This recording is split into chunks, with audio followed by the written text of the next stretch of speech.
Hey everyone. Tonight we woke up before the sun came up, and we can already feel the scorching hand of the Sahara barely looming over the horizon. You're lying on your makeshift straw mat, wondering how to survive in a desert that seems ready to fry you before breakfast. You probably wouldn't survive this without a good crocodile down sunscreen. And yes, it's as appealing as it sounds. So before you settle in, take a moment to like the video and subscribe, but only if you really like what I do here. Tell me in the comments. Where are you now, and what time is it there? Now, dim the lights, maybe turn on a fan for that soft background noise, and let's embark on tonight's journey together. You open your eyes, and the heat embraces you like a damp towel, fresh from the oven. You feel the cold sand still under your feet, but it only lasts for a second before you remember that the thermometer would read about 40 degrees if there were one nearby. The sun has put the Egyptians on alert every morning since they built the first villages on the banks of the Nile, around 4,000 years before Christ. One of the oldest periods of recorded urbanization in the world. It's too late to regret the lack of air conditioning. As you stretch out, the sun-dried mud brick walls around you seem to breathe warmth. Fun fact, the mud mixed with straw was molded into bricks and left outdoors to dry. And some still debate whether they used kilns or simply relied on the desert's natural oven.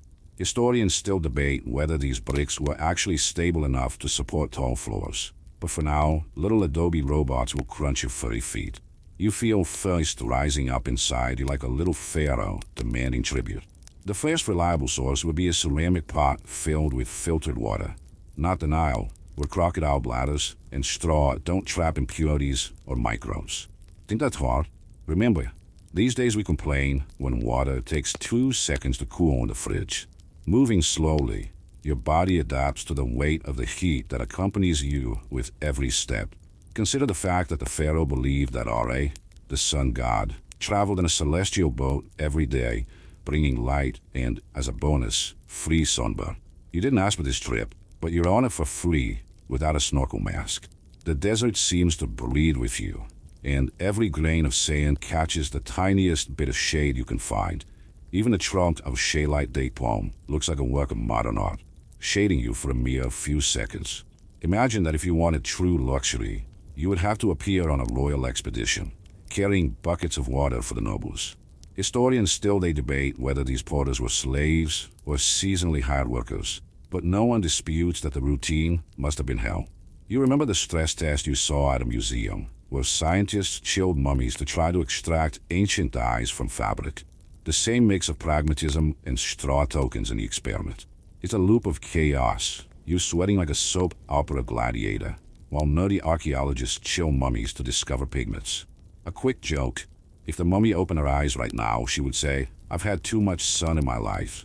You laugh softly and realize how thirsty you are in the next moment. That's the macabre beauty of the weather. It humiliates you and makes you laugh at your own despair. When the sun rises high, you feel the air vibrate like an off-key soundtrack. Your body craves nothing but a sip of clean water, some decent shade, and a bed with cool sheets. But the day has barely begun, and to be honest, if you don't have a ceramic jug full of cold water, you'll be sick before lunch. Historians still debate whether Egyptian meals were more of a social ritual than an actual necessity. But let's face it, stale bread doesn't exactly make for a gourmet feast. You take a deep breath, adjust the cloth on your head to protect your neck, and move on. Remember the crocodile down sunscreen? You'll need more of that for the rest of your adventure. You lean over the dried crocodile bladder, convinced that you've just discovered Yosemite's natural water purification system. You open a small cut, but a few drops of the precious liquid flow out, and in a flash, you swallow with a sigh of relief, until you realize that relief may be short-lived. The bladder was used as a primitive filter in ancient Egypt, but surprise of surprises, it traps sand and bits of dead insects, not the microscopic bad guys that really matter. Viruses, bacteria, and protozoa lurk like secret spies, ready to attack your digestive system without mercy. You can taste the acidic and slightly rancid taste, a gourmet touch that only Nilo Gourmet could offer. Deep down, you can hear that old advice about using crocodile dung as sunscreen. But let's face it, drinking contaminated water is a whole other level of extreme experience. Your stomach rumbles like processional drums. The expectation of quenching your thirst becomes a race against time to avoid becoming another walking archaeological record. Historical fact: the Egyptians knew that the Nile water became clearer after its annual floods, and they created stone reservoirs to decant the mud before drinking it. You, however, are one step away from skipping this step and accepting the liquid slowly eating away at you from inside. Fun fact: archaeologists have found ceremonial bowls with green algae incrustations, a type of natural decoration that they didn't always clean before use. The feeling of betrayal begins as a slight discomfort in your stomach. You remember the burning heat that made even Crocodile Dun sunscreen seem like a luxury solution. Now, each sip weighs more than carrying a bucket of water to the nobles. As you hesitate between drinking and dying of thirst, despair spreads like ink in the murky water. Your senses are on high alert. The metallic taste transports you to a lecture on waterborne diseases, where doctors wielded scalpels to try to discover the whereabouts of parasites. Some historians still debate whether epidemics weakened entire armies before decisive battles. But no one disputes that drinking straight from the Nile was an invitation to a Kafkaesque field hospital. The unforgiving sun reflects off the mirror like water and plays with your morale.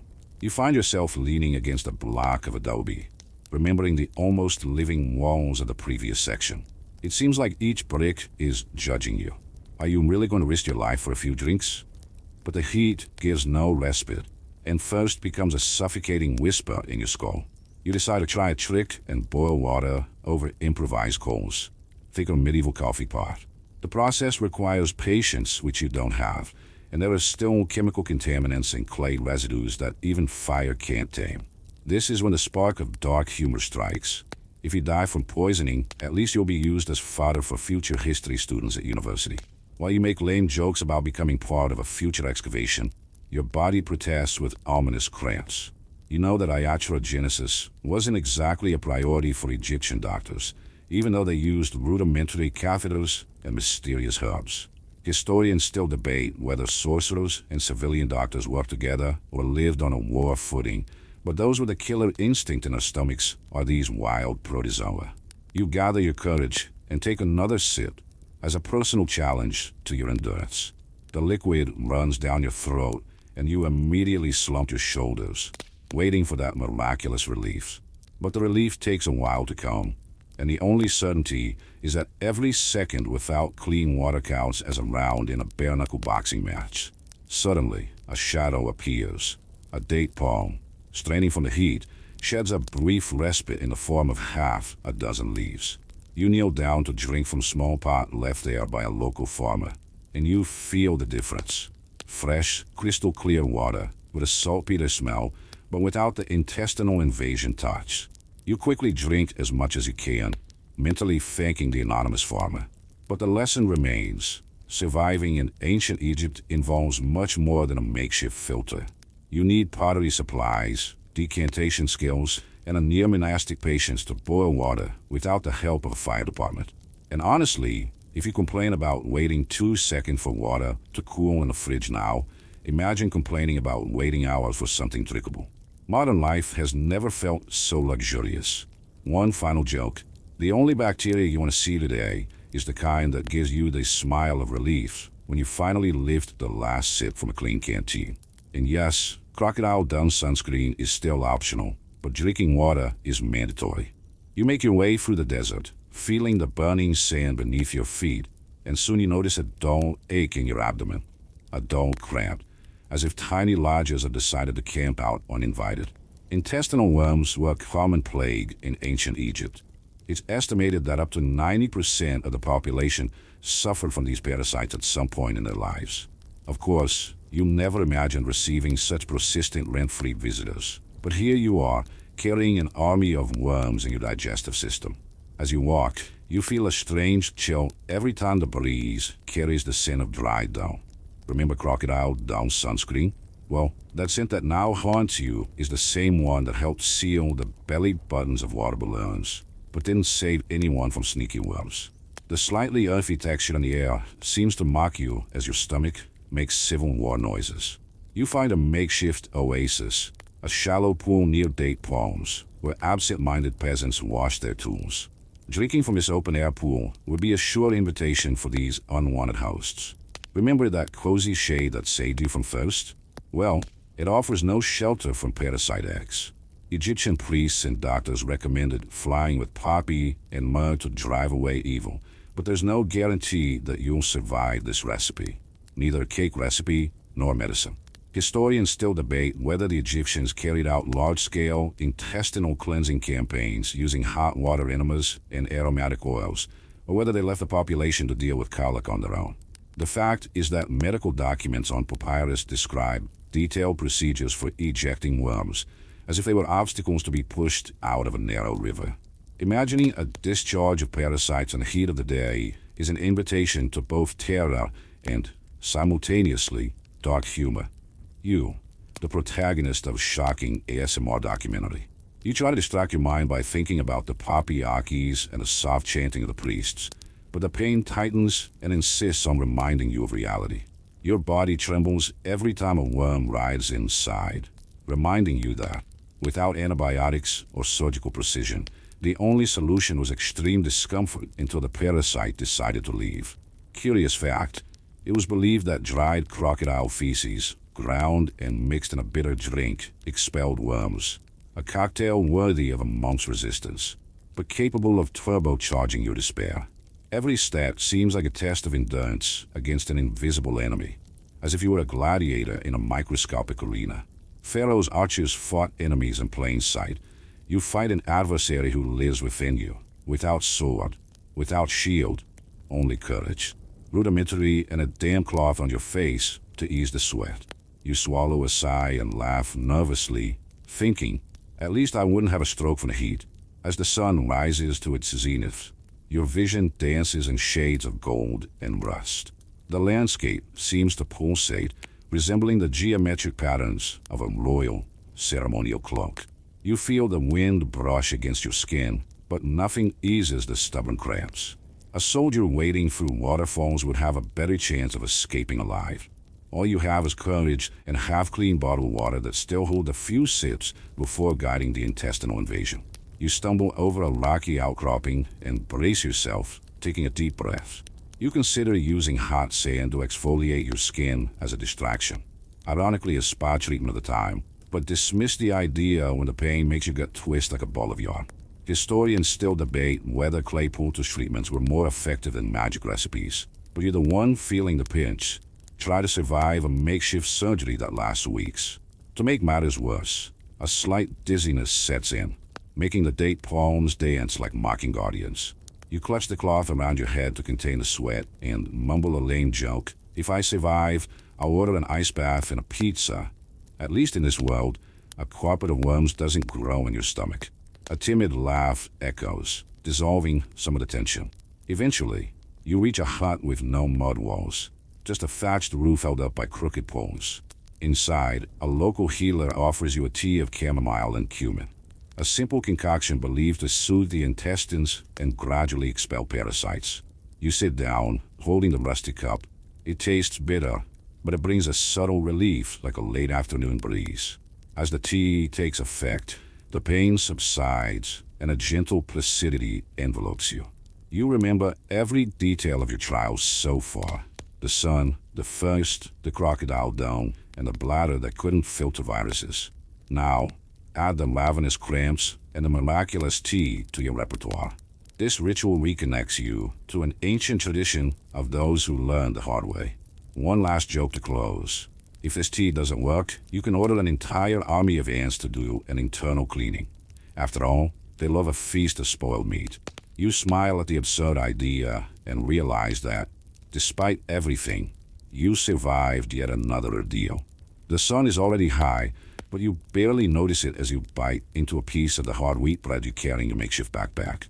Each bite sounds like chewing on an ancient plank, creaking like the door of a forgotten tomb. Your teeth protest with small pops. Remember to brush afterwards, as your tongue adjusts to the acidic taste that lingers, almost as if you're licking a mossy stone. You already knew that bread was a staple of the Egyptian diet as early as 3,000 years before Christ. But nothing prepared you for this petrified, sponge-like texture. They used einkorn wheat and wild wheat, grinding grains in stone mills in the morning and baking them on hot stones that retained heat all day. The result? A dense bread, full of tough crumbs that demand your gladiator-like jaw. As you chew, you feel small flakes of bran scratching the roof of your mouth, almost like a natural exfoliation. Fun fact, some pieces were even molded into animal shapes. Ducks, fish, even small beetles, as if it were an artistic gift to make the snack less traumatic. But let's face it, edible sculptures don't make you want to pull out your teeth just to stop hearing that grinding noise. You finally swallow the bite, feeling the crumbs lodge in your throat. Your digestion starts working overtime, releasing internal air that rumbles like drums echoing in the chambers of a pyramid. Without modern yeast, the bread often tastes slightly sour, the perfect stimulus for your stomach to dance a rough tango. If you complain about how long the bakery takes to bake today, imagine waiting hours for that outdoor oven to reach the ideal temperature. There is a whole ritual involved.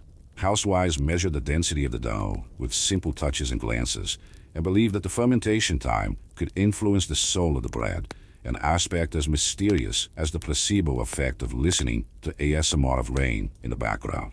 Historians still debate whether the yeast used was natural, coming from crushed grapes, or whether they were already cultivating a type of organic yeast in secret containers. Your stomach growls again, a reminder that despite its almost pebble-like texture, this bread was your fuel.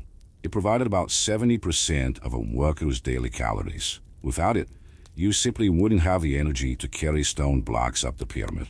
But there are downsides. Its low nutrient content led to vitamin deficiencies, and you could end up with anemia if you lived on bread alone, something a modern doctor would never approve of. You remember that archaeologists have found the remains of molar pebbles stuck in ancient homes, proof that many residents literally broke their teeth chewing raw bread. You know that little popping sound in your mouth right now? It could be your own dental hall of fame. And yes, the only anesthesia was a dash of thin wine to calm the nerves, something that, if used after a broken tooth, only adds to the confusion between pain and hangover. As you chew the next bite, you notice crumbs popping out like invisible popcorn. One of them lands on your cotton handkerchief, creating a small mountain of bran that you observe like an enthusiastic geologist. Quick joke, if you were a geologist back then, you would have called this a mound of pharaonic sediment. You chuckle, but soon realize that the next bite will crumble your patience even more. The gritty texture works its way across your gums, reminiscent of the fine sand you've been used to walking on. It's almost relaxing, a raw ASMR of teeth scraping, but not so much that you'll make you forget the resistance your digestive system needs to extract every grain of energy from that block of hardened flour. You swallow another bite, your throat scratchy, and think about how today we complain about multi-grain breads that take 3 minutes to bake. Here, bread is a dietary armor that keeps you alive, but requires a contract with dental disease. Historians still debate whether the quality of bread varied significantly between social classes, or whether even the pharaoh shared the same hard crumbs with the workers. As your jaw relaxes for a second, a light wind carries the scent of fermented barley, the remains of home brew, consumed as a substitute for water in times of scarcity. An inside joke, at that pharaoh's birthday party, the only vodka was made from thin barley. You smile, realizing that if you survived on bread and barley alone, you'd have legendary stamina. But honestly, a modern brunch with your own croissants would be heaven. Finally, you swallow the last fragment, smelling the fresh flour mixed with heavy sweat. The bread may have given you enough calories to continue your journey, but left your gums begging for mercy. Your body repeats the sensory experience. The dryness in your mouth, the pressure on your molars, and the small cloud of crumbs rising into the air. One last joke to close. If the bread was so hard, maybe that's why the Egyptians invented the legend of the Sphinx. After 15 chews, no one would see anything without a break. You laugh lightly, wipe your sweaty face, and put the nearly empty bag away. You rise from the hot floor, as if you've just woken up in an industrial oven, and walk toward the imposing stone wall in front of you. The pyramid of Khufu looms above you, each block the size of a car ready to crush anyone who dares to stumble. You feel the weight of the eyes of the entire empire, and the literal weight of the stones you'll have to lift if you want to survive the day. The work involved in building the pyramids was no walk in the park. Free and possibly enslaved workers carried limestone blocks weighing up to 2 tons up long, steep ramps. You assume the posture of someone about to lift one of these blocks and feel the fibers of your muscles immediately protest, as if to say, we've already reached our limit before we've even started. Each step you take brings an internal creak, your stomach remembers stale bread, and your skin breaks out in goosebumps as sweat runs down your back. The perfect sensation for some remote sacrifice ASMR. Mainstream history.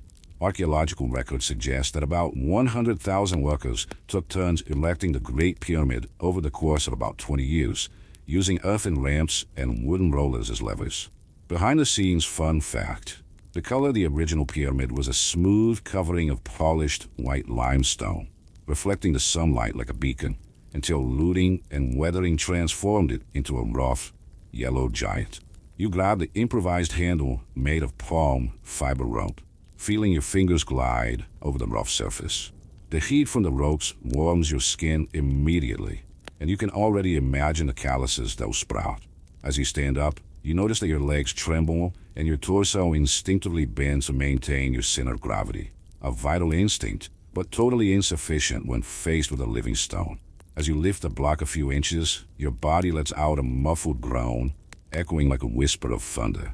It's at this moment that the first joke comes to mind. If carrying rocks were an Olympic sport, you'd be a bronze medalist in the trip. Sweat runs down your face, running down your forehead until it drips down your jaw and onto the sand. The metallic taste of effort stays with you like a reminder that you've never trained to carry more than bags of rice. Historians still debate whether these workers were slaves or peasants paid in rations of beer and wheat.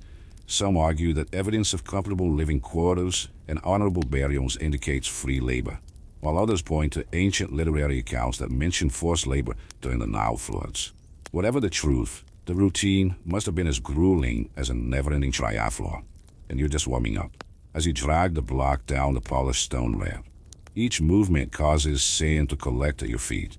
Every foot or so, you stop to ease your lower back, taking a deep breath and feeling your chest expand like a hot air balloon.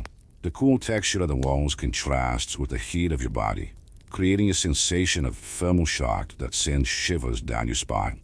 You think of the promised rewards, perhaps a thin barrel of beer or an extra loaf of bread. The bitter joke whispers in your mind, deal of the day, carry a ton, gekron. The light wind blowing between the rocks brings momentary relief, but only makes you realize how steep the ground is. Almost an invitation to slip and drag the block back to the start, triggering your own deja vu of futile effort. An Egyptian overseer, dressed in fine linen and carrying a flexible whip, watches your performance. You feel his gaze hammering into your skin more than the midday sun. The possibility of a quick lashing is woven into the narrative. Failing to keep up with the rhythm could mean a chorus of pain in the public square.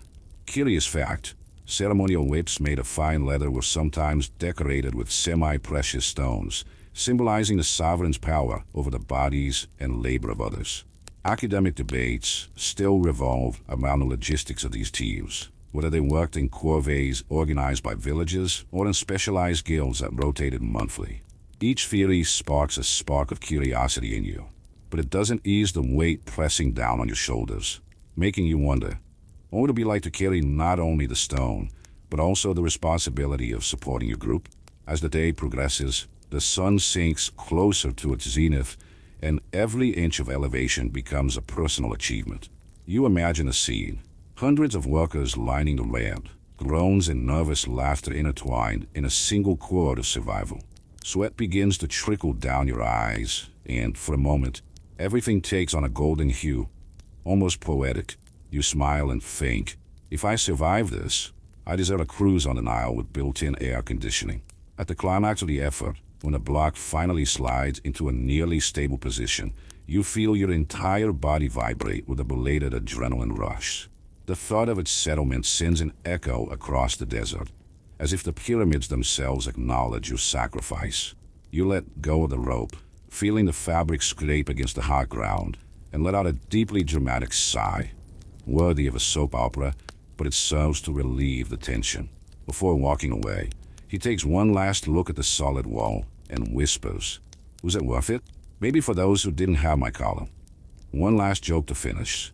If this work became a modern reality show, it would be canceled in the first episode due to excessive suffering. You turn away, legs shaking, and walk in search of shade, ready to face the next ordeal, but with the certainty that, in any modern gym, you would be a VIP at spinning. You recover in the cracked shade of stone mortar, but the tranquility is brief. In the distance, you hear the crack of a whip echoing against the adobe walls. Did you get your work pace wrong? Did you fail to deliver a block on time? Prepare for the royal lashing. Small mistakes, a false jump, a mark off the block, an inappropriate smile, could result in up to 100 lashes of the flexible cane.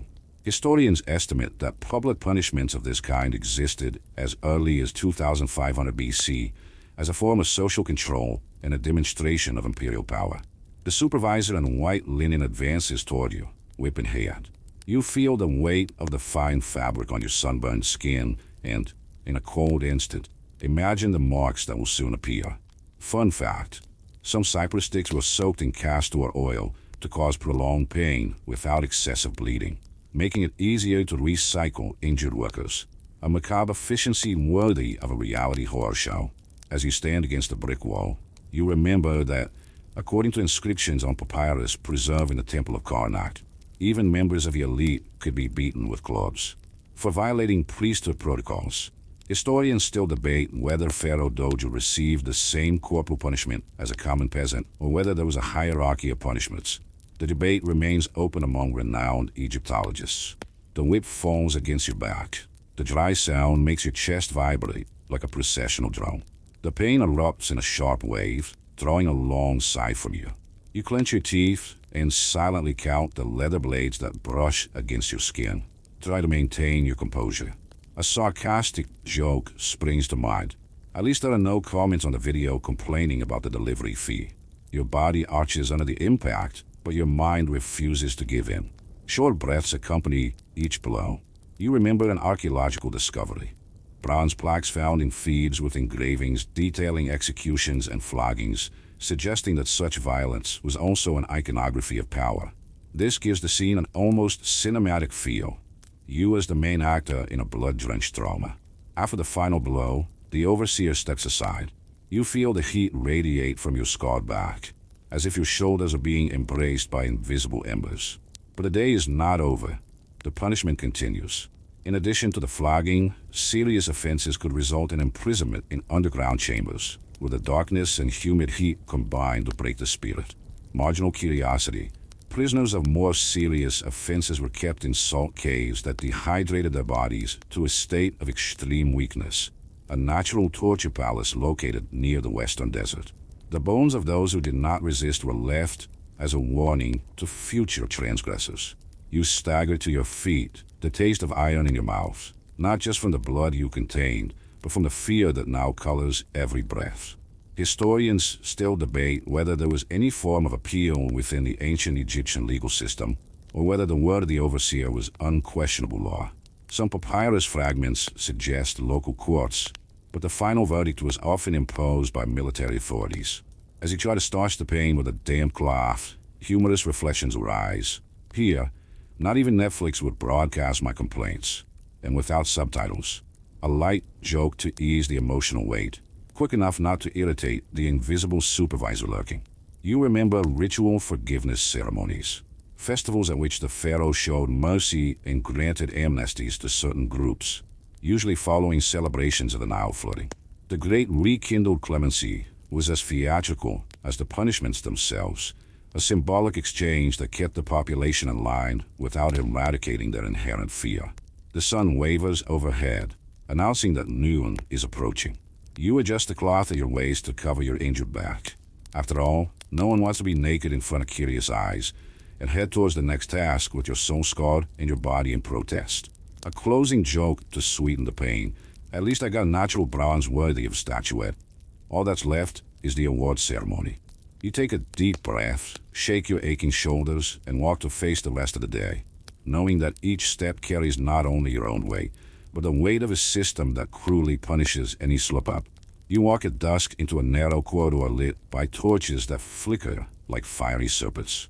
A strong aroma of burning spices and ancient resin mingles with the smell of damp straw, warning you that something more than the ordinary awaits you.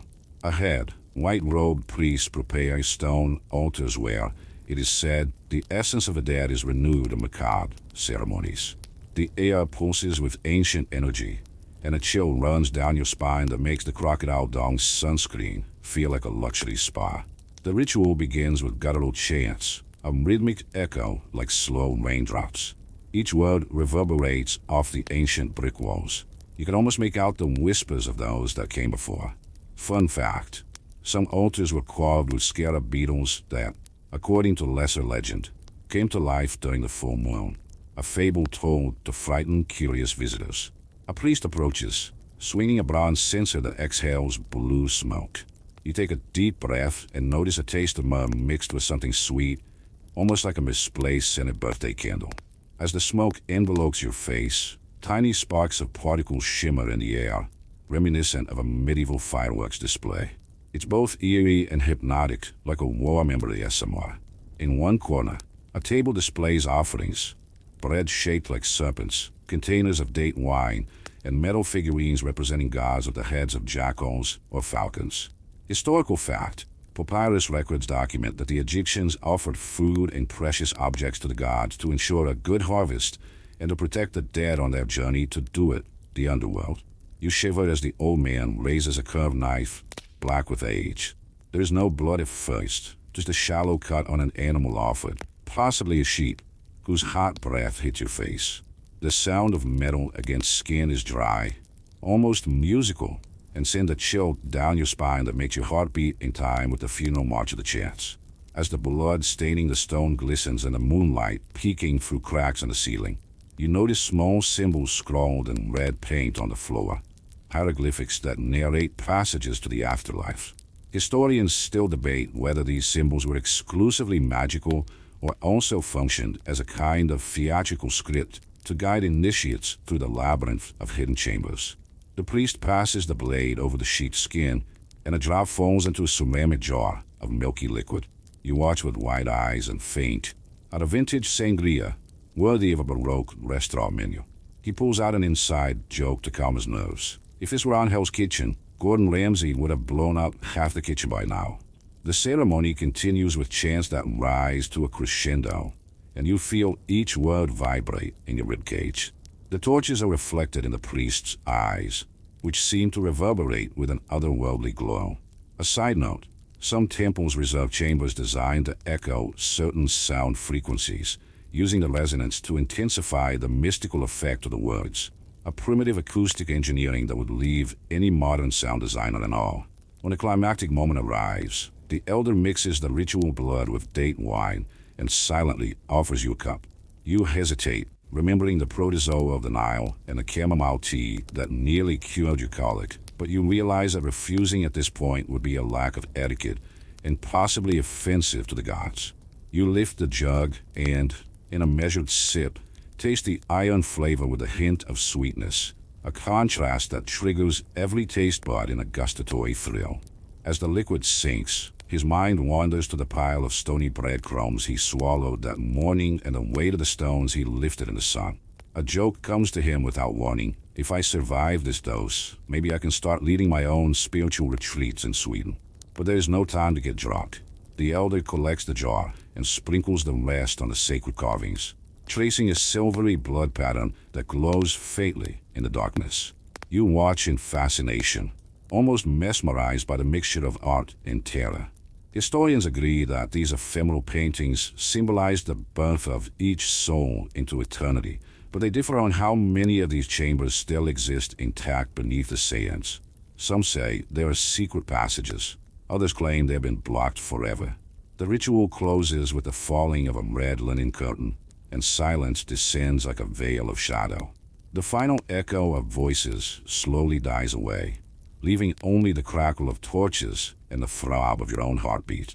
Your body feels light, as if carrying a sacred secret, and also a little nauseous. On your way out, you step on pottery fragments that crunch like the teeth of forgotten creatures. Closing joke, if I write a review on TripAdvisor, I'll give it 3 stars. The food was good, but that background music made it all too intense. You take a deep breath, dust off your boots, and move on to the next ordeal, carrying in your memory the dance of light and blood you witnessed. You advance across the dune under the darkening sky, feeling the relief of the daytime heat give way to the nighttime coolness. But don't think that cold weather is all good. The desert comes alive when the stars come out, and small signs warn you that silent predators are scouring every inch of sand. You bend down to adjust the cloth on your head, and with an almost imperceptible scrape, you notice the movement of a tiny scorpion slithering between the grains. Remember Crocodile Dome sunscreen? Now it doesn't make a difference against the stings of those sneaky arachnids. The feel of the ground changes. The fine, smooth sand of the day becomes a rough carpet, full of small bumps where scorpions hide. Your heart beats faster. You feel the dry aroma of the nighttime desert, mixed with an earthy touch that reminds you of wet clay. Interesting fact, Egyptian artisans used nighttime clay to model small sculptures, as they believed that the humidity of the early morning gave the material extra malleability. While your eyes strain to make out shadows, you set up a date oil lamp and let the flame flicker in the opposite direction.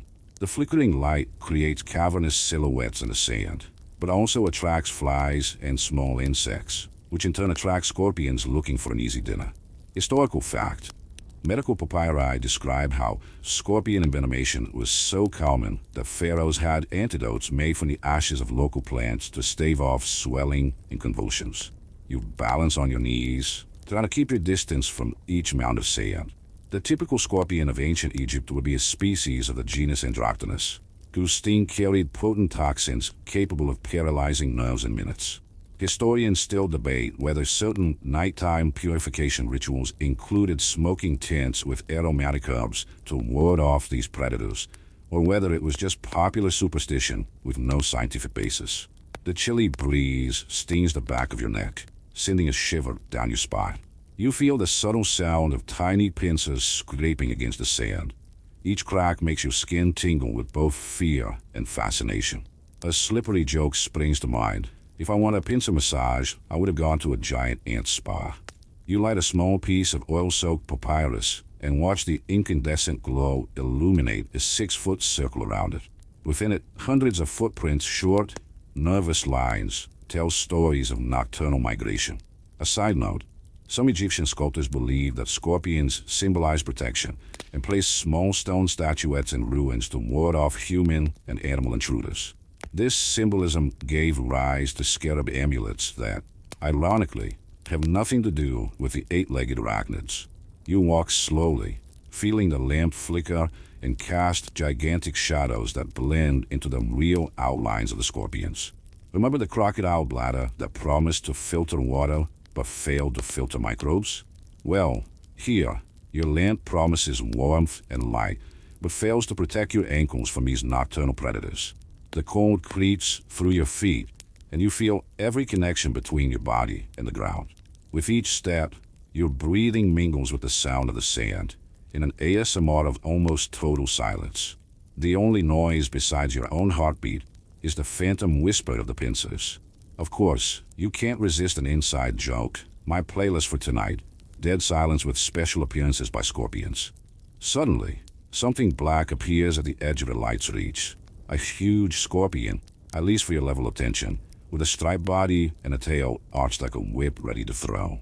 Your instinct pushes you back, but you hold the lamp steady, watching the reflection of the flames in the predator's multifaceted eyes. Climate fact: relative humidity drops below 10% at this time, causing the venom to become even more concentrated in the arachnids, according to recent archaeobiology studies. Under similar modern conditions, the fatal envenomation rate was as high as 5% among those who waited more than 6 hours to receive treatment. Historians still debate whether this lethality led to the creation of emergency medical posts along river trade routes, or whether the population resigned itself to sporadic high mortality. You take a deep breath and, in a cautious dance move the lamp away from the scorpions.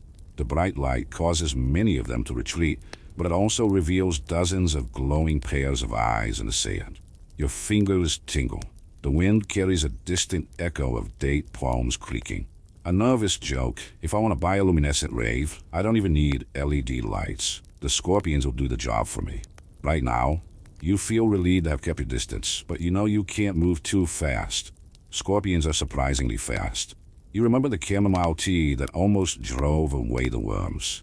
Now, driving away scorpions requires a different kind of potion.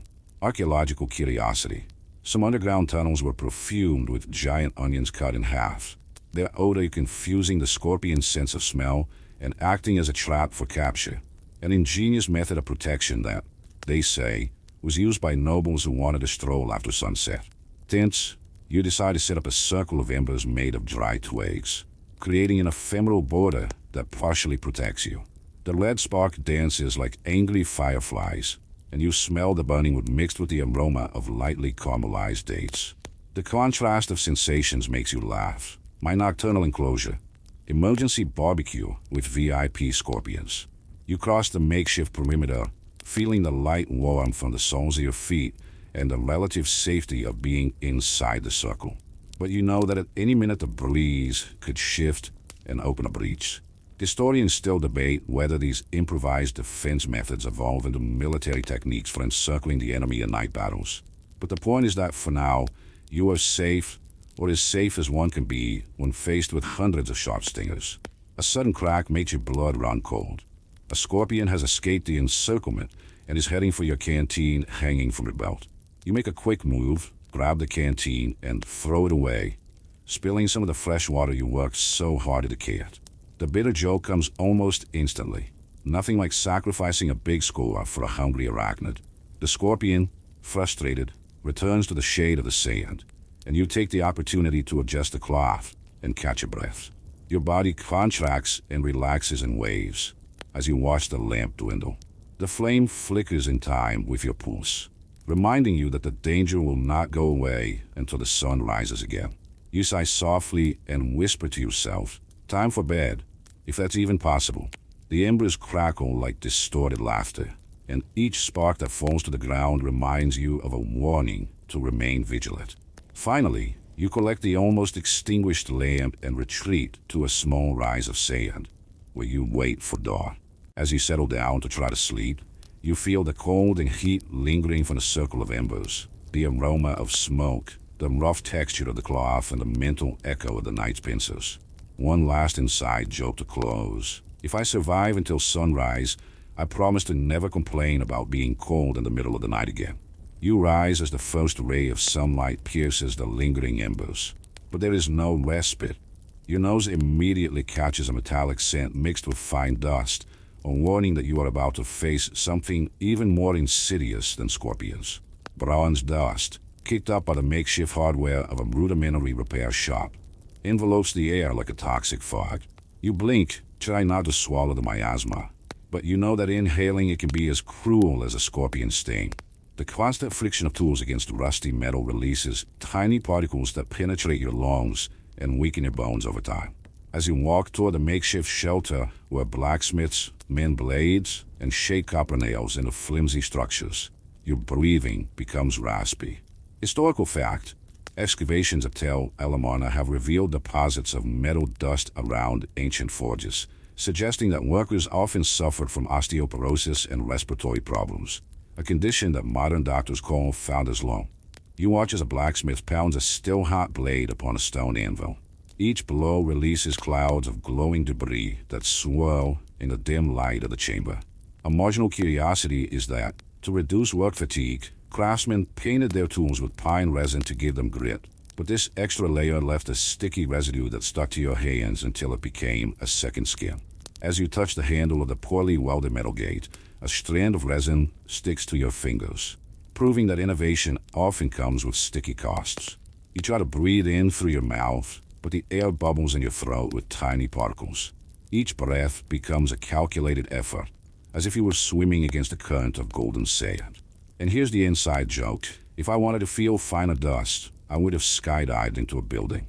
You laugh softly, but the laugh carries a background of heavy coughing, ready to explode. Historians still debate whether Egyptian blacksmiths wore leather or mesh hats to minimize soot inhalation, or whether they simply relied on luck and paint arts. Medical papyri mention rudimentary practices of packing the nose with damp cloth, but the effectiveness of this is a matter of academic debate.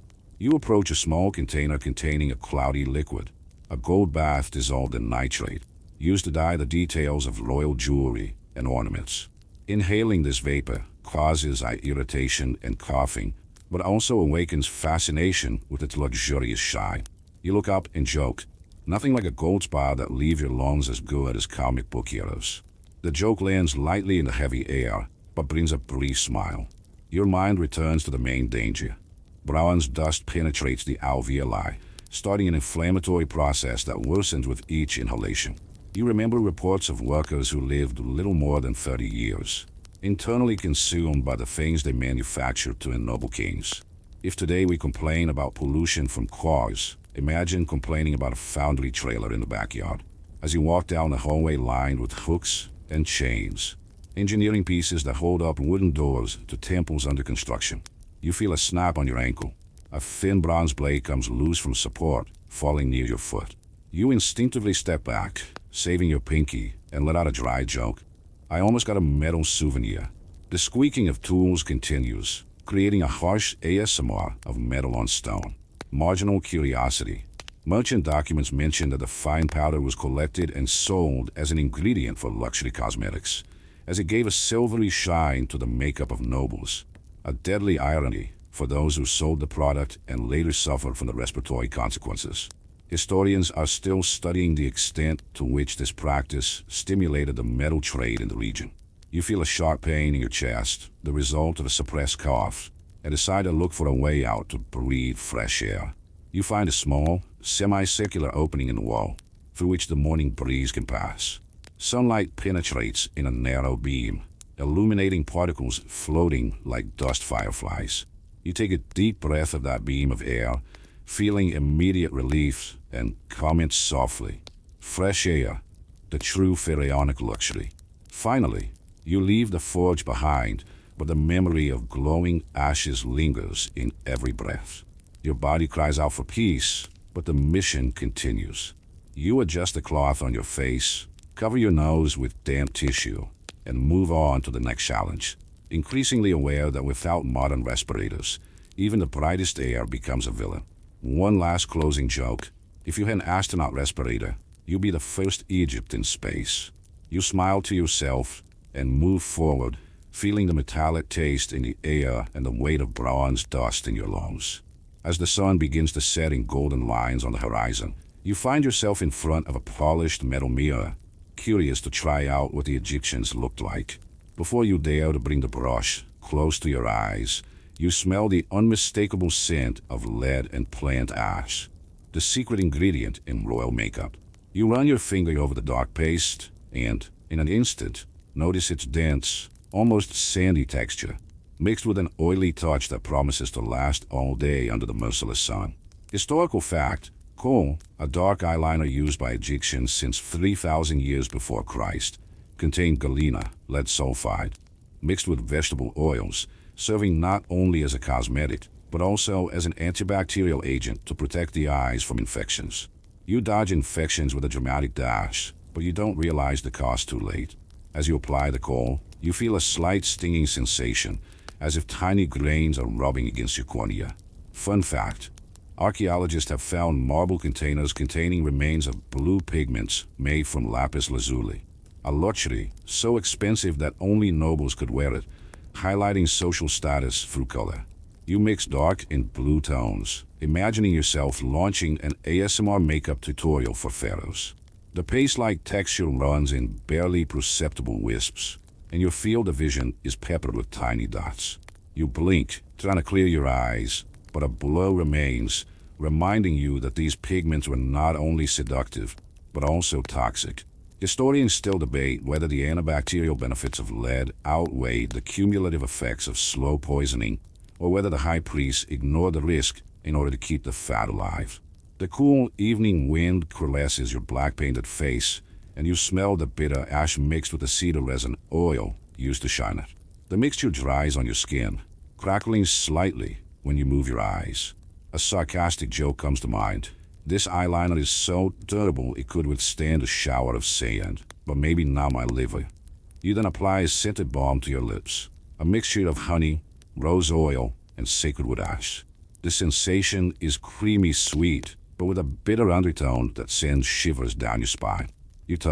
Fun fact, lotus-shaped balm containers have been found in royal tombs, indicating that perfume also played a ritualistic role in funerals. You feel like you're part of a sacred performance as you tease your reflection. As you watch the sun set on the horizon, you notice that your dark makeup has dramatically contoured your eyes. But the next day, you expect the worst. Headaches, nausea, and slight tremors can be signs of accumulated lead poisoning. You remember doctors using iron alms and desert rose plants to try to detoxify the body, a treatment as unreliable as chanting incantations. The sense of glamour is mixed with fear. Your heart races with the question of whether every blink spreads toxins for your tear ducts. Historians agree that coal had both functional and aesthetic value, but disagreements persist over the extent to which prolonged use affected public health. You take a deep breath and feel the cold air fill your lungs, but you notice a metallic aftertaste in your saliva. Night falls, and the camp torches cast dancing shadows over your made-up face. An inside joke: if there were a beauty contest in the desert, I would win the Death Stare Award, literally. Finally, you wipe the brush on a linen cloth, feeling each black lint mark your hands. The shine of your makeup resists the twilight, but your body begins to whisper silent warnings. You put away the empty bottle of coal, thinking of the daily ritual that awaits you. Stroke after stroke, you ping yourself to survive, but you also poison a little bit of yourself. One last joke to close. Nothing like eyeliner that makes you look divine while secretly poisoning you. The perfect definition of pharaonic style.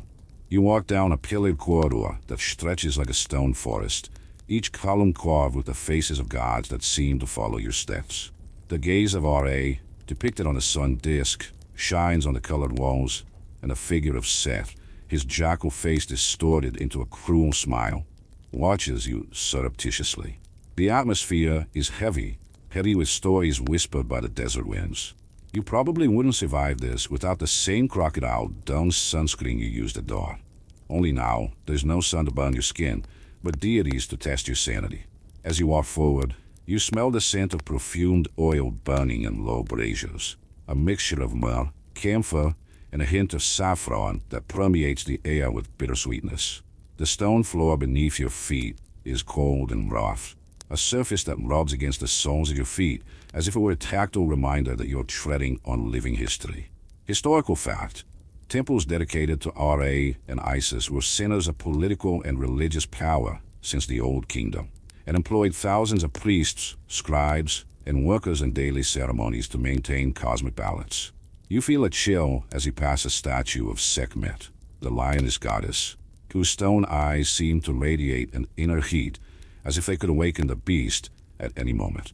Fringe curiosity: archaeologists have found hundreds of small statues of Sekhmet painted red in the Temple of Mut, leading some to suggest that the Egyptians superimposed calamitous statues to appease the goddess's wrath during epidemics.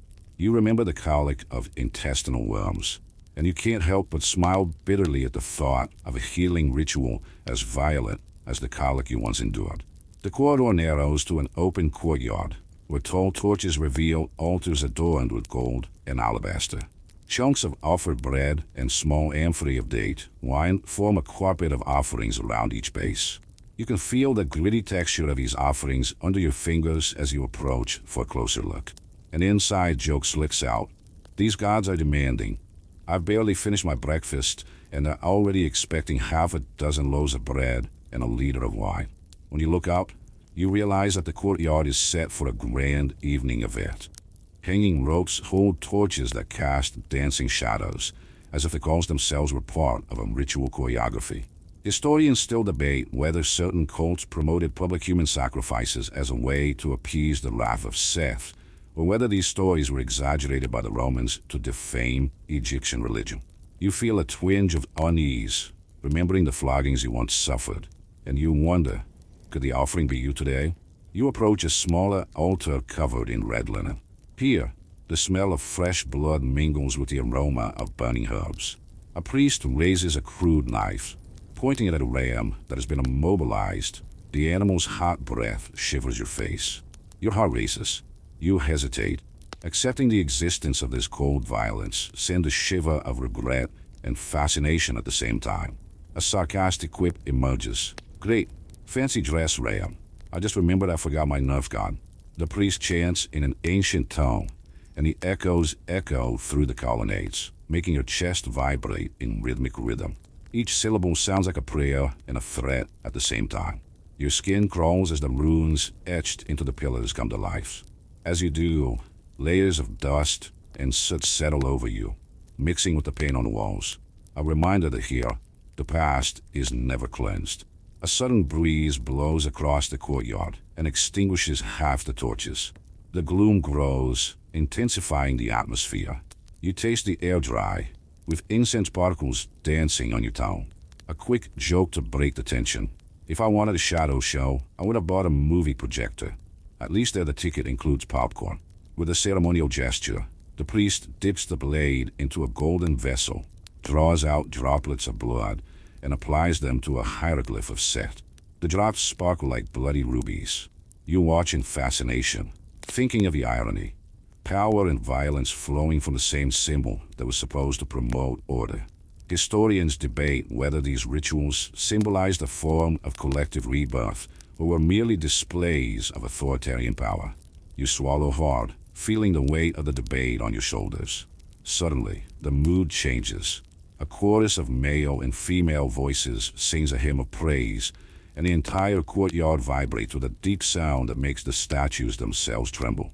You feel the vibrations in your chest and bones, an almost hypnotic sensation, as if you were part of a living musical instrument. Your ears pick up every nuance, every resonance, as if you were at the greatest ASMR concert of all time, only with a slight hint of terror. Your gaze falls on a small figure of Batet, the cat goddess, carved from black granite. She looks peaceful, a visual antidote to Seth ferocity. A side note, Batet amulets were sold at fairs as protection against the evil eye and attacks by wild animals, especially snakes, but they're also said to ward off evil priests. Of course, you joke quietly. If that amulet worked, I would have flirted with the sacred fire and run away by now. As the chant reaches its peak, you feel the air vibrate again, and the torches crackle, projecting flames that dance to the rhythm of the melody. It is there, under the gaze of R.A. and Seth, that you realize the true power of these rituals. Not just to frighten, but to unite communities around a mystery that transcends everyday life. You let out a long sigh, as if surrendering to an emotional roller coaster, and let out one last joke. If I want a bizarre adrenaline rush, I'll go skydiving. At least that I don't have to worry about floating in the blood of offerings. Before leaving the courtyard, you wipe a drop of dried blood from your arm, feeling the slight chill of the cold stone. The pillared corridor continues before you, empty for now, but you know that each column still carries echoes of ancient chants and secrets. You take a slow step, feeling that despite your fear, you have gained a new reverence for the supernatural world that tried to take over the heart of ancient Egypt. You slip down a narrow hallway behind the polished limestone throne, where torches still cast flickering shadows on walls etched with whispering hieroglyphics. Each step echoes with a soft clack on the uneven flagstone floor, perfect for some dark ASMR. To your right, a disguised stone door slides silently open, revealing a camouflage tunnel that leads to hidden chambers. Palace conspiracies were the daily bread of the nobles. Rumors of stealthy assassinations and coups circulated as fast as royal carriages rumbled through the Valley of the Kings. As you move forward, you feel the air grow colder, thick with hushed secrets. Fun fact, archaeologists have discovered secret passages beneath the Temple of Karnak, designed to allow priests to slip away unnoticed during nighttime ceremonies, but also perfect for internal spies.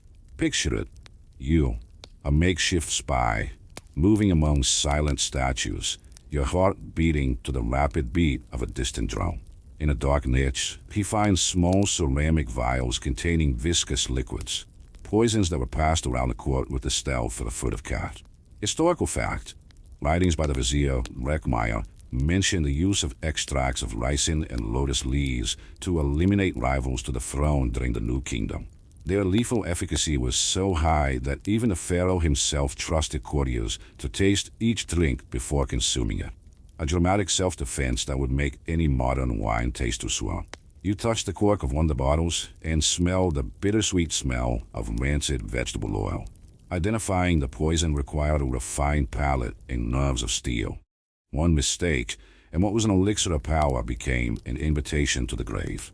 With each imaginary sip, you swallow hard and remember an inside joke. If political tea were served today, Procon would order the batch to be recalled due to excessive toxicity. As you make your way through the tunnel, your boots stir up small clouds of ancient dust. The golden glow of the exterior fades, and you notice scratch marks on the stonework, evidence of sudden struggles or desperate escapes. Historians still debate whether Prince Thutmose attempted to overthrow Amenhotep II in a stabbing coup, or whether it was all just a rumor spread by opposing scribes. The truth, as always, lies buried among burnt papyri and selective memories. You enter a smaller chamber, lit by a single flickering torch.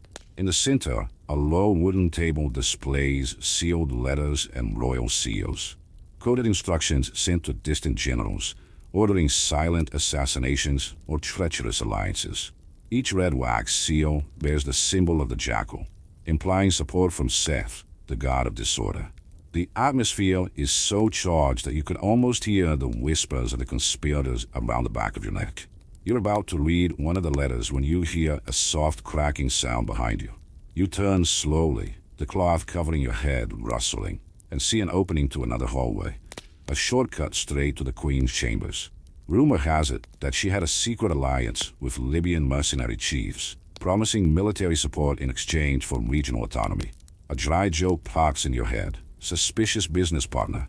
Not even the SEC would regulate that contract. As you enter the chambers, you notice traces of luxurious fabric, imported linen coated in rare blue pigments, indicative of trade with distant Byblos.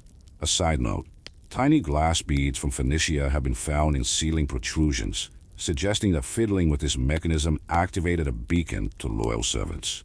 If you turn a screw wrong, light hidden torches and discover traitors before it's too late. Suddenly, your fingers find a hidden hole in the wall, releasing a satisfying click. An entire slab rotates, revealing a cache of weapons, bronze daggers, poisoned arrows, and opium nuggets for silent takedowns. Your heart races and you whisper, "Time to pick out my pharaonic survival kit." The joke is quick, but the adrenaline lingers. As you examine the short spears, you'll remember that sleeping potions were as popular as date wine to stupefy guards before a coup. Historians still debate whether these sleeping pills were derived from pure poppy or included extracts of mandrake, making the effect unpredictable. Your morning coffee could turn into your last breath. The corridor narrows again, and you feel a vibration in the ground. It could be a guard patrolling above, or a primitive alarm mechanism tinkling bronze bells.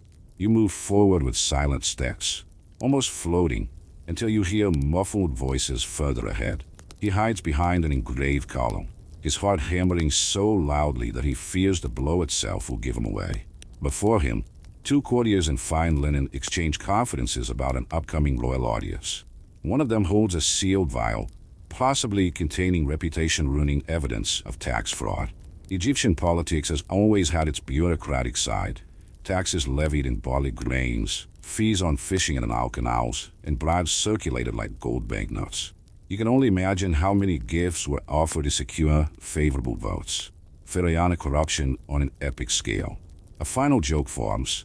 If there were a parliamentary inquiry commission in Egypt, the report would come in endless papyrus. No PowerPoint to speed it up.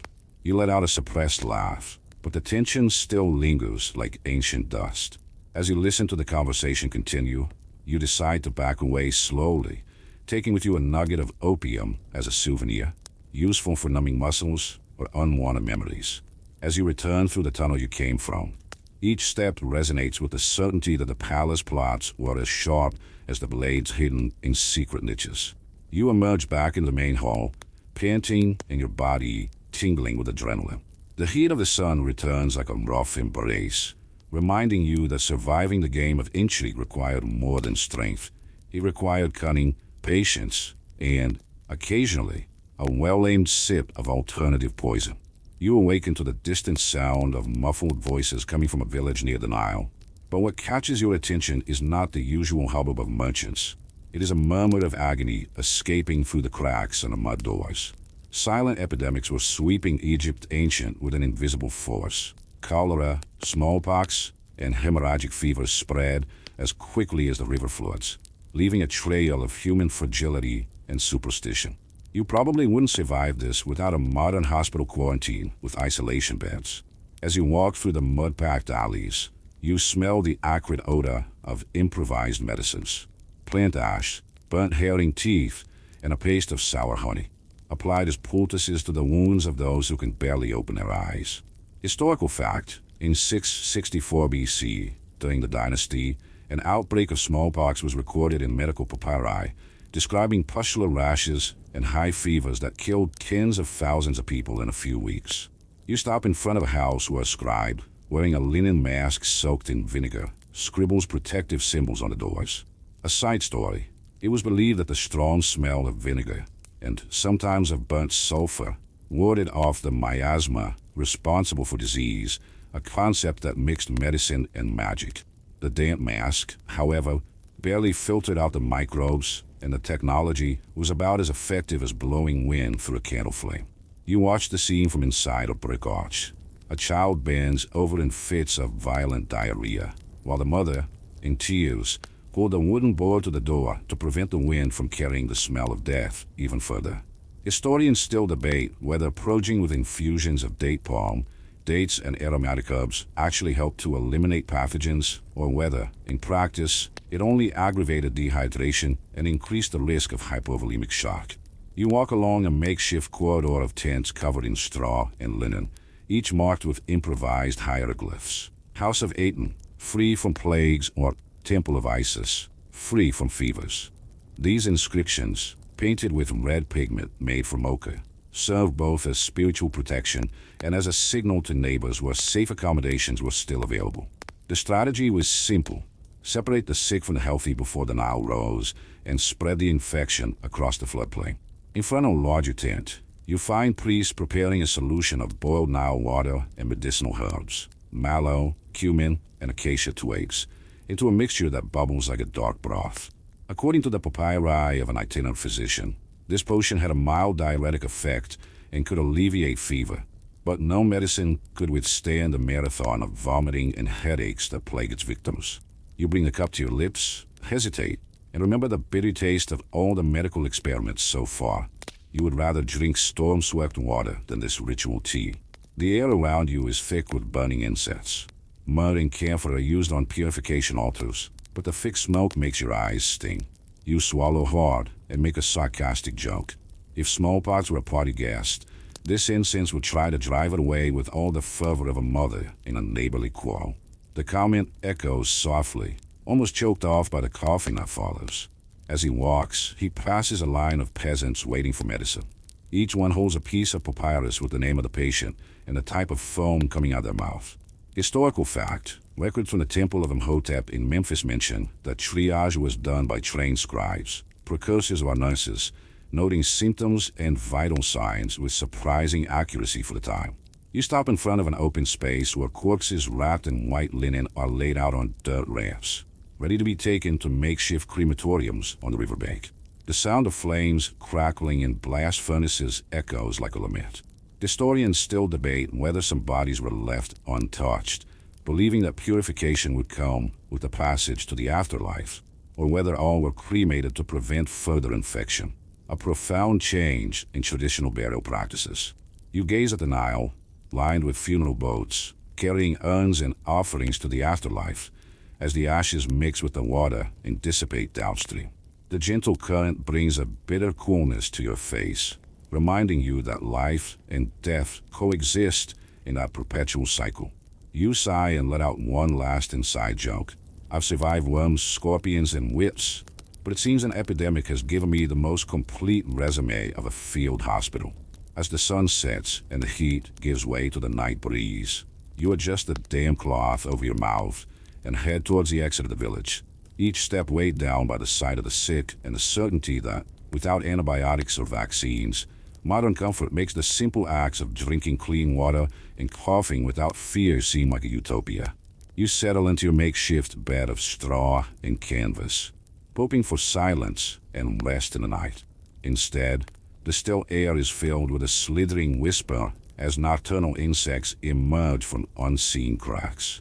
With no fan or air conditioning, the heat trapped in the adobe walls causes your body to sweat in heavy drops, each one attracting hungry mosquitoes and curious beetles. You probably wouldn't last a night without a modern mosquito net, and even a good Crocodile Down sunscreen wouldn't do the trick right now. Soon, you feel a tingling sensation on your ankle, a darkling beetle crawling along in search of the dry bran leftovers from your dense wheat bread. You slap your leg and laugh wryly. Nothing like a crunchy music festival in honor of my leg. Historical fact: archaeologists have found clay traps used to catch insects in grain silos, indicating that pest control was already a serious issue in ancient Egypt. As you try to cover yourself with a thick cloth, you notice a swarm of tiny mosquitoes approaching in annoying swirls. The light of an oil lamp flickers, illuminating each flying dot like mesmerizing fireflies. Marginal curiosity: Papyri described that, in some rural areas, they spread out water pots with slices of fruit fermented to lure deadly insects into a sugar trap, a method that worked but attracted too many beetles and flies. You breathe through your mouth, trying to keep each breath from scorching your throat with dust and mosquitoes. The relative humidity, which can reach 50% at night, creates a microclimate that is right for bedbugs to bite your bare skin. Historians still debate whether the workers' clothing was soaked in cedar dye or whether they relied solely on a Nile breeze to repel the insects. After all, those who worked with damp fabrics paid the price in fungus and endless itching. As you swipe your arm away to ward off another mosquito, you remember the cramps of intestinal worms and the desperate thirst of the day before. Now you feel the itch spreading like ink across your skin, a reminder that your body remains vulnerable, even at rest. The scraping of special cockroach antennae echoes like an irritating melody, and you think of an inside joke: my nighttime playlist, Cockroach Whisper Remix. The heat seems thicker as the camp torches die, leaving only the dim glow of the stars. You grope in the darkness until you find a damp piece of linen that you soaked in a nearby river, wrapping it around your face. The cool sensation lasts only a few moments before the cloth warms again with your breath in the night air. It doesn't take long for larger bugs to crawl up the seams of the canvas, attracted by the smell of sweat and curious about the vibrations of your body. With each movement, you feel small pricks, followed by subtle twinges that resemble electric shocks. A nervous laugh escapes you as you whisper, "If I want to take the initiative to get a massage, I would have paid for a physical therapist." You remember the macabre ritual with its blood and smoke, and you notice the stark contrast. In that ceremony, everything was intentional and ceremonial. Here, the infestation happens for no purpose other than the insect's survival. It's zero comfort. In the distance, the sound of frogs croaking mingles with the rustling of wings. Some amphibians are known to help control mosquito populations, but you're not in the ideal swamp for that, and few in the village have the patience to raise frogs in clay pots. Extra curiosity: inscriptions on ceramics indicate that, in temples, shallow puddles were kept to attract frogs as symbolic protection against evil spirits and plagues. You grope for the thick sleeping bag, hoping to cover yourself completely. Still, beetles insist on settling into the fabric, eager to gnaw on old crumbs. You try to shake off each bite, but with each shake, the straw bag creaks in complaint. With your body already half asleep, the itch intensifies.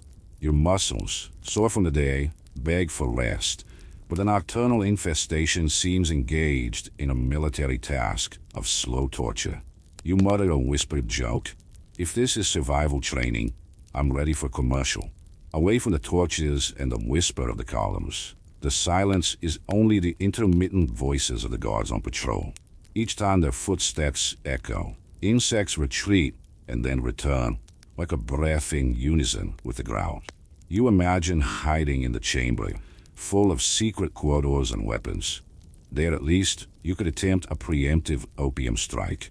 The biological clock screams that dawn is near, but nature seems to ignore it. The sound of the damp adobe walls seems to sing softly to your insomnia. The strong morning wind has not yet arrived to drive away this legion of flies and bedbugs. You reach out and feel a small knot of crickets that have nestled near your elbow. Their hungry vibration makes you laugh again. How kind of you to share the night's feast. You hold a handful of crickets in your palm and blow, sending them back into the straw bag. At the height of discomfort, you close your eyes, trying to block out every sensation. Imagine being lulled by a dramatic ASMR melody, made up of pops, scratches, and buzzes. A soundtrack worthy of an auditory nightmare. The night seems to last forever, but at some point, your body gives in.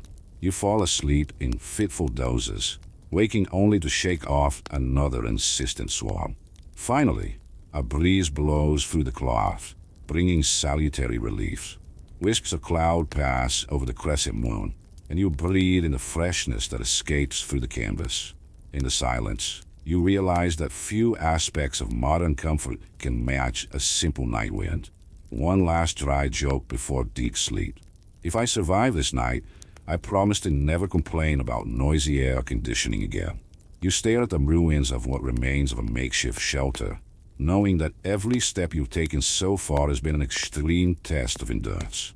The sun is now resting on the horizon, tinting the limestone rocks a soft orange, but your body still echoes the trials of the past, of the fierce heat and the crocodile-down sunscreen, of the treacherous thirst and the bladder that failed to filter out microbes.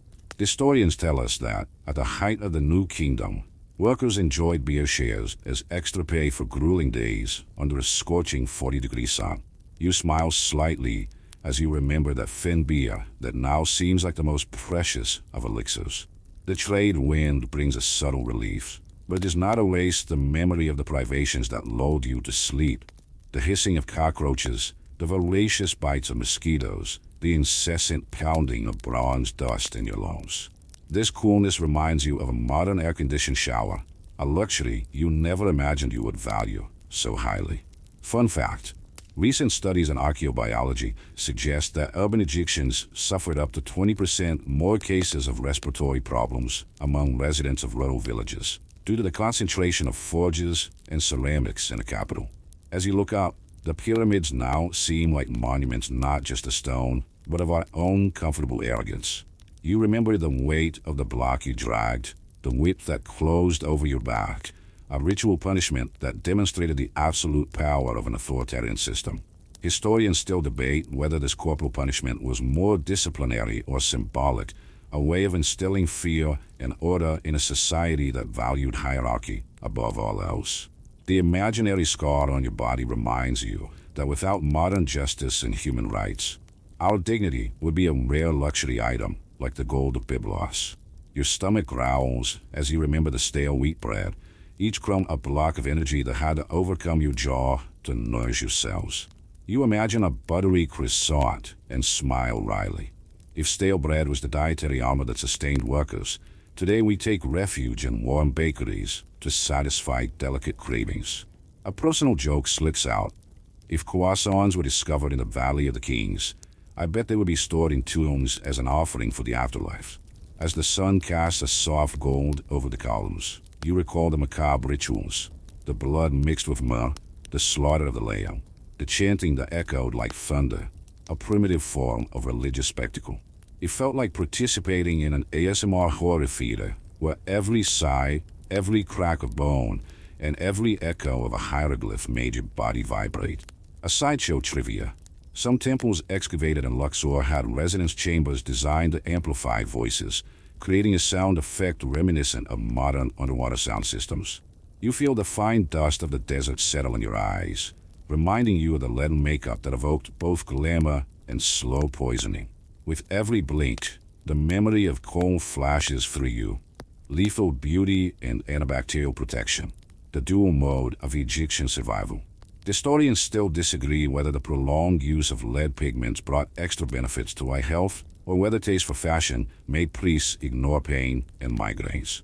Now, standing on a cool evening seance, you contemplate the hieroglyph of the future that you draw in your imagination, an X that marks the trials overcome and the lessons learned. You remember the chamomile tea that drove away the worms, the palace poisons, the intrigues traced on sealed parchments. All of it intertwines like a tapestry of challenges that highlight the value of the comfort of others. A gentle joke emerges. After trying to survive without bug spray, toothpaste, and Netflix, I must be the best trained in survival shows. Each step now echoes less fatigue and more gratitude. You know that facing rivers without decanting, forges without masks, nights without fans and bodies without quarantine has created an atlas of suffering.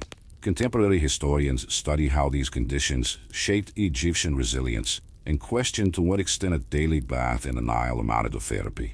Modern, the academic debate remains open, but his soul knows that the solution was much more difficult than a simple cold shower. As the moon rises, bathing the silver pyramids, you feel the weight of the experience gently melt away. Every bitter memory becomes a silent advice. Enjoy the simple luxury of running water, the silence of a cool room, and the comfort of a clean bed. You smile fondly and crack another heartfelt joke. If I wanted a self-improvement retreat, I would have signed up for a 21st century spa. No mummified attendants or crocodile juggling. You take a deep breath, feeling the cool night air carry away traces of dust and sweat. The final view of the pyramids merges with a gentle breeze, like a screen fading into a dream.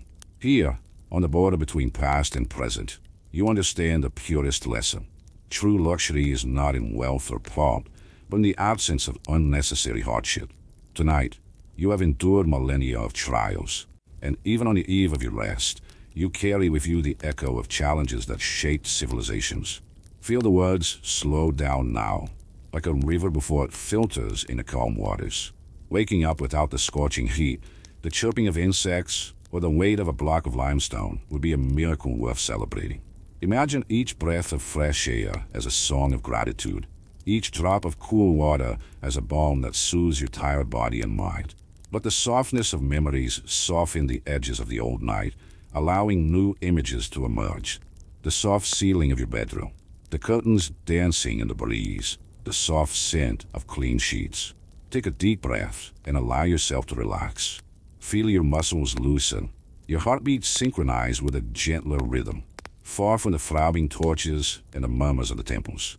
Your body no longer carries the intangible marks of the past, but only the comfort of the present, the welcoming embrace of the present. Allow the darkness around you to be a protective mantle, soft as papyrus feathers, enveloping every stray thought. Let the certainty float that tomorrow the modern world will welcome you kindly. Clean water, shade at the right time, and the freedom to choose where to rest. And before sleep takes you, let out a serene sigh, as if saying goodbye to a dear friend. May this end be the portal to peaceful dreams, where only kindness finds you. In the script, sweet dreams.